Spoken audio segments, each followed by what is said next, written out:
मी त्याबद्दल ऐका थांबा, असे पैसे कोणी तुम्हाला काही माहिती घेत नाही, काही नाही. आमचं त्यावेळेस मी मुख्यमंत्र्यांच्याही कानावर ही गोष्ट घातली.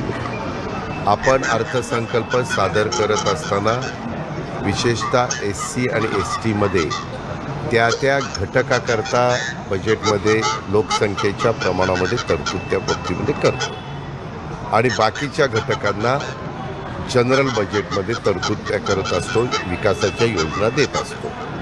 आता आपल्याला निधी देत असताना लाडक्या बहिणींना, ज्या लाडक्या बहिणी आदिवासी घटकामध्ये मोडल्या जातात त्यांना त्या विभागातनं निधी देण्यात आला. ज्या माझ्या लाडक्या बहिणी सामाजिक न्याय विभागामध्ये मोडतात, त्या घटकात मोडतात, त्यांना त्या विभागाकडनं निधी घेतला आहे आणि ज्या बाकीच्यांना सर्वसाधारणमध्ये दिला आहे. ह्याच्यामध्ये म्हणजे मला तर काही वेगळं केलं की असं काही वाटत नाही.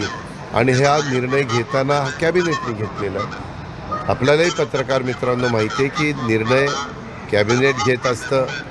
अर्थसंकल्प संपूर्ण आम्ही तयार केल्यानंतर त्याच्यावर सर्वांच्या सह्या असतात. सर्वांच्या म्हणजे माझी, एकनाथराव शिंदे साहेबांची, मुख्यमंत्र्यांची आणि मंत्रिमंडळात तर सगळेच असतात. त्याच्यामुळे मंत्रिमंडळाने मान्यता दिलेली आहे. नाराजी तुमच्याच खात्यावरती पाहायला मिळते. ठीक आहे, आम्ही तो आमचा अंतर्गत प्रश्न आहे. तो काही बाहेरचा वाट्यावर आणण्याचं काही कारण नाही. आम्ही मुख्यमंत्री महोदय, एकनाथराव शिंदेसाहेब, मी, संजय शिरसाट, आम्ही एकत्र त्या बाबतीमध्ये बसू. वाटल्यास उद्याच्या 6 तारखेला चौंडीला कॅबिनेट मीटिंग आहे, त्यावेळेस तिथं विषय काढला जाईल, चर्चा केली जाईल. गैरसमज असतील तर दूर केले जातील, काही चुकला असेल तरी दुरुस्त केलं जाईल. काही अडचण नाही ना आपल्याला. राष्ट्रवादी काँग्रेस पक्षाच्या बाबतीत एक सवाल उपस्थित होतोय दादा, राष्ट्रवादी काँग्रेस पक्षाच्या बाबतीत एक सवाल उपस्थित होतोय की आधी जी आश्वासनं दिली खास करून जाहीरनाम्यामध्ये, त्या बाबतीत आता तुम्ही हल्ली तुम्ही जे स्टेटमेंट करताय कर्जमाफी, मी बोललो होतो का 1 मिनिट थांबा, 1 मिनिट थांबा. आम्हाला अरे थांब ना बाबा, आम्हाला राज्य चालवायचं आहे. आपण पत्रकार मित्रांनो आत्तापर्यंत वेगवेगळ्या निवडणुकीमध्ये सगळे कार्यक्रम काढा. एकदा तर आम्ही 2004 साली मोफत वीज माफी म्हणून बिलं दिली आणि नंतर सरकार, आम्ही पण त्याच्यातले घटक होतो, आल्यानंतर तो निर्णय मागे घेतला.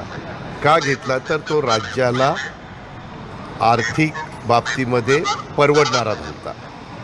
शेवटी आपल्यालाही माहिती आहे की महायुतीच्या वतीनं जे काही जाहीरनामा दिला त्याच्यापेक्षा अधिक रकमाचा जाहीरनामा हा महाविकास आघाडीने दिलेला होता, की जो कदापि अस्तित्वात येणं शक्यच नव्हता.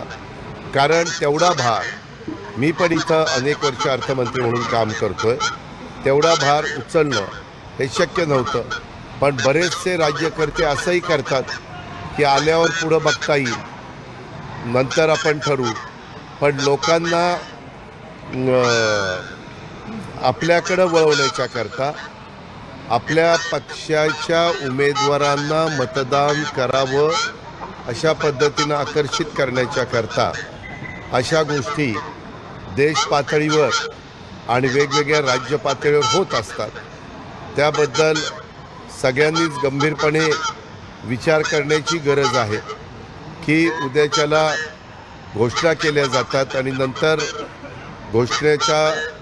त्या घोषणा प्रत्यक्षात कृतीमध्ये आणता येत नाही, त्यावेळेस तिथं थोडंसं वेगळा निर्णय घ्यावा लागतो. मग शेतकऱ्यांची कर्जमाफी होणारच नाही हा ठाम निर्णय आहे का महायुतीचा? असं कोणी तुला सांगितलं?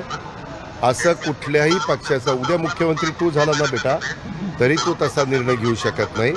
त्या वेळेची परिस्थिती बघू, काय परिस्थिती आहे, शेतकऱ्याचं नैसर्गिक संकट काय आहे, त्या सगळ्या गोष्टी बघून त्या वेळेस ते निर्णय घेतले जातात.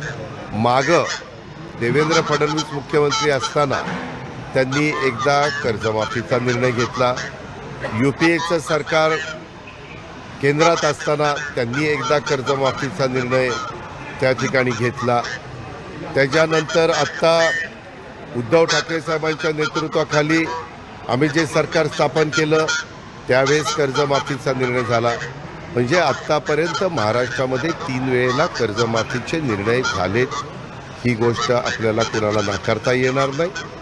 आजच्या घडीमध्ये काही गोष्टी प्रत्यक्षात कृतीत करण्याच्या करता काही अडचणी असतील तर त्याचा व्यवस्थितपणे विचार करून ज्यावेळेस आपल्या राज्याच्या अर्थव्यवस्थेला झेपेल आणि त्याच्यातून इन्फ्रास्ट्रक्चरच्या विकास कामावर कुठलाही परिणाम होणार नसेल.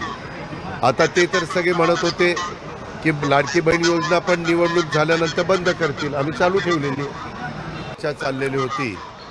आज मोठ्या प्रमाणावर जळगाव, धुळे, नंदुरबार आणि काही यवतमाळ अशा जिल्ह्यातल्या कार्यकर्त्यांनी एकेकाळी त्यांनी आहे शेतकऱ्याचं नैसर्गिक संकट काय आहे त्या सगळ्या गोष्टी बघून त्यावेळेस ते निर्णय घेतले जातात. मागं देवेंद्र फडणवीस मुख्यमंत्री असताना त्यांनी एकदा कर्जमाफीचा निर्णय घेतला.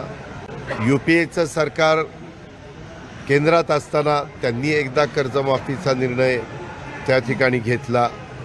त्याच्यानंतर आत्ता उद्धव ठाकरे साहेबांच्या नेतृत्वाखाली आम्ही जे सरकार स्थापन केलं त्यावेळेस कर्जमाफीचा निर्णय झाला. म्हणजे आत्तापर्यंत महाराष्ट्रामध्ये 3 वेळेला कर्जमाफीचे निर्णय झालेत. ही गोष्ट आपल्याला कुणाला नाकारता येणार नाही. आजच्या घडीमध्ये काही गोष्टी प्रत्यक्षात कृतीत करण्याच्या करता काही अडचणी असतील तर त्याचा व्यवस्थितपणे विचार करून ज्यावेळेस आपल्या राज्याच्या अर्थव्यवस्थेला झेपेल आणि त्याच्यातून इन्फ्रास्ट्रक्चरच्या विकास कामावर कुठलाही परिणाम होणार नसेल. आता ते तर सगळे म्हणत होते की लाडकी बहीण योजना पण निवडणूक झाल्यानंतर बंद करतील. आम्ही चालू ठेवलेली चर्चा चाललेली होती. आज मोठ्या प्रमाणावर जळगाव, धुळे, नंदुरबार आणि काही यवतमाळ अशा जिल्ह्यातल्या कार्यकर्त्यांनी एकेकाळी त्यांनी महत्त्वाची पदं भूषवलेली आहेत. मंत्रिमंडळामध्ये भूषवलेली आहेत, विधिमंडळामध्ये भूषवलेली आहेत. काही आत्ता विद्यमान मार्केट कमिटीचे चेअरमन आहेत, व्हाईस चेअरमन आहेत, काही डायरेक्टर आहेत. वेगवेगळ्या संस्थांच्यावर काम करणारे हे सगळे सहकारी आहेत. महिला भगिनी पण आहेत. असा बऱ्याचशा वयोगटातल्या मान्यवरांनी आज राष्ट्रवादी काँग्रेस पक्षामध्ये प्रवेश केला आहे. मी त्यांचं मनापासून स्वागत केलेलं आहे. माझा आता पुढचा कार्यक्रम तुम्हाला माहिती आहे जांभोरी मैदानावर आहे. तिथं 6 वाजता देवेंद्रजी येणार आहेत. त्याच्या आत मला तिथं पोचायचं आहे. पण एकंदरीतच प्रत्येकजण आपापला पक्ष वाढवण्याचा प्रयत्न करतो आहे. आम्ही बेरजेचं राजकारण करण्याचा प्रयत्न करतो आहे. त्याच्यातून कुठल्याही पद्धतीचे नवीन प्रश्न निर्माण होणार नाही ही पण काळजी आम्ही सगळेजण त्या बाबतीमध्ये घेतो आहे.